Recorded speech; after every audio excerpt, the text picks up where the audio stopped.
Umapaw na ang Wawa Dam sa Rodriguez, Rizal. Dahil dyan, nagsagawa na ng forced evacuation sa lugar. Alamin natin ang lagay ng ating mga kapatid dyan, live mula sa Rodriguez, Rizal. Nasa frontline ng balitang yan, si Gary De Leon. Gary, ano na ang lagay ng mga residente riyan at tumataas pa rin ba ang baha?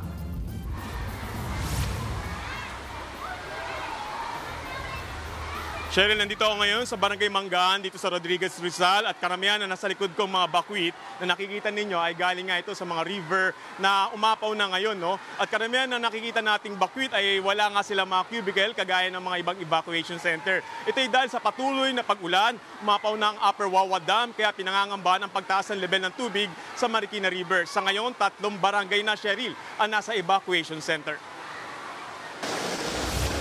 Kulay putik at rumaragas ang bahang yan sa Rodriguez, Rizal. Sa lakas, inanod ang isang motorsiklo. Inabangan niyan at kinuha ng mga lalaki sa kanto kung saan mas mababa ang tubig. Mas malala naman ang baha sa iba pang bahagi ng Rodriguez, partikular sa mga nakatira malapit sa dam. Ayan, ito po yung sitwasyon namin dito, Riverside, Manggaan, Montalban, Rizal. Ang iba nga nagpasaklolo na. Pa-share na rin po ng video para po sa mga rescuer po. Sobrang laki na po ng ilog, talagang apaw na. Ayon sa uploader, umapaw ang ilog sa kanilang lugar dahilan para tumaas ng sobrang tubig at malubog ang kanilang lugar. Kaninang alauna ng hapon, nag-abiso si Mayor Vico Soto na nasa critical level na ang Wawa Dam na nakaka-apekto rin sa Pasig. Itinaas na nga ng alkalde sa red alert ang kanilang lungsod bilang paghahanda. Bukod sa Pasig at Rodriguez, Rizal, apektado rin sa pag-apaw ng Wawa Dam ang Marikina, ilang lugar sa Quezon City at Cainta, Rizal.